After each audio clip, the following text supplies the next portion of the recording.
hope Republican voters can. Hey, that's To that point, let me just get this in. This is Senator Rob Portman of Ohio. something He gets it. He thinks and it's so a bad people are like, what is idea. the Bad idea? inference of the day, of the premise of the day?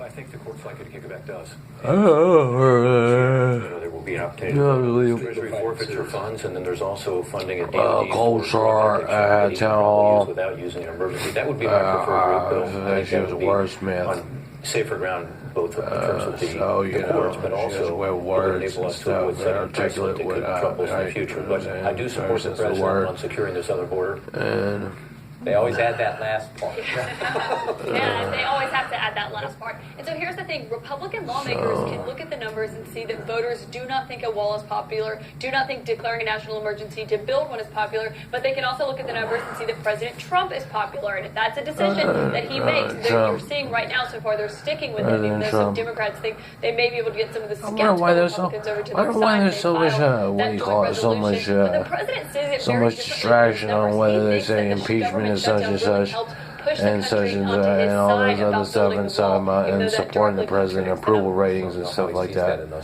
Right. I mean, his campaign has done It's a almost pretty like, good job in you terms can't of even showing kind of in like, you kind polls of teeter that back and forth somehow, with like somehow the idea of elaborating on like, what he thinks you're is supporting doing the his narrative president, of or Fed you not see him helping, going in another his direction where you re-election kind of chances. just, So, you're high and dry doing about that like in the what's next going on. month. Well, and we'll see a campaign. Stuff like catalyst. that. First, we'll see what happens in the courts. Kicks back to Congress. This one's going to play with us for a little bit. Thanks for joining us today at Inside Politics. See you back here this time tomorrow.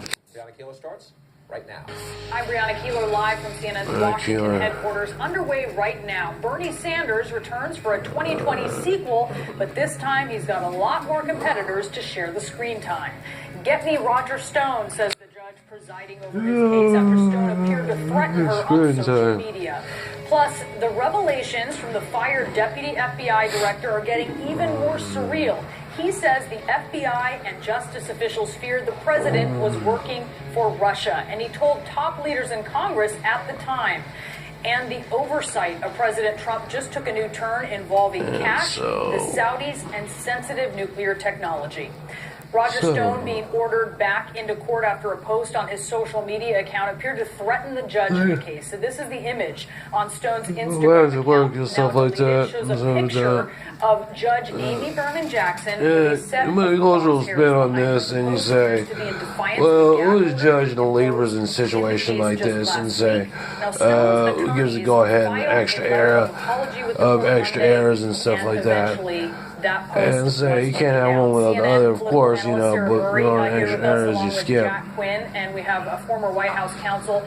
He is the former White House counsel from the Clinton administration. So this is going to be an interesting court appearance. When is it going to happen? The premise of the day, trying to figure out what the premise of the day is.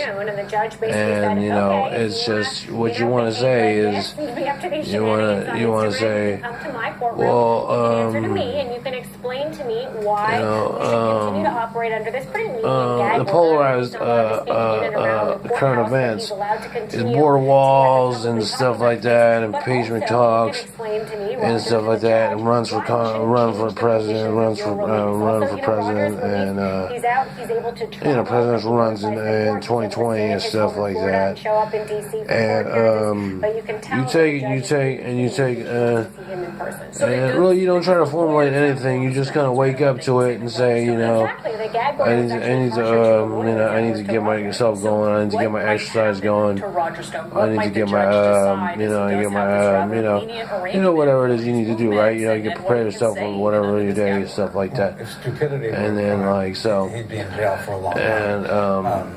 It's not. so you take glaze over current events and stuff like that.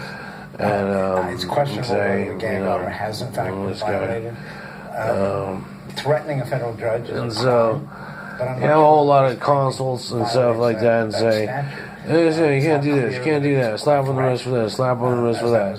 You have to take And, into account there are and people that are following the news closely are following the details of the cases. really here. This was are, really bad, really stupid, and are I pretty expect much, that Judge Jackson will express her displeasure tighten the gag order on him and give him a fair warning that anything so you say, you know, future is gonna personal spin on it, like, oh, you know, difficult for Roger Stone if it's tightened, Sarah, because he likes personal priorities. You know, you can't actually, I can't actually professional. I don't have professional production, but you know, something about Kleenex, talk about all this stuff, and all this other stuff.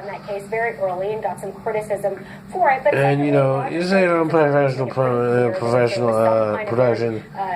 yeah, you know, stuff like that. But to be out there to speak publicly, same time you say, oh, okay, let's talk about Roger Stone today. Let's talk about President Trump as involved in Russian stuff and stuff like that.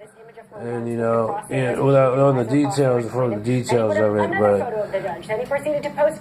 some all this stuff, and the media coverage on it, on the things, you know, put you in an impartial position, and not so much bipartisan, but an impartial position to say, well, what is, you know, exactly the days ahead, and stuff like that, and stuff like that. I had coverage on Klobuchar yesterday, and she is a bit of a wordsmith,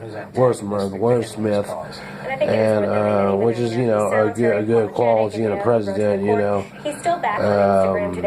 I wasn't able to experience it myself, but I heard Al Gore was what he called pretty good in debates and stuff like that.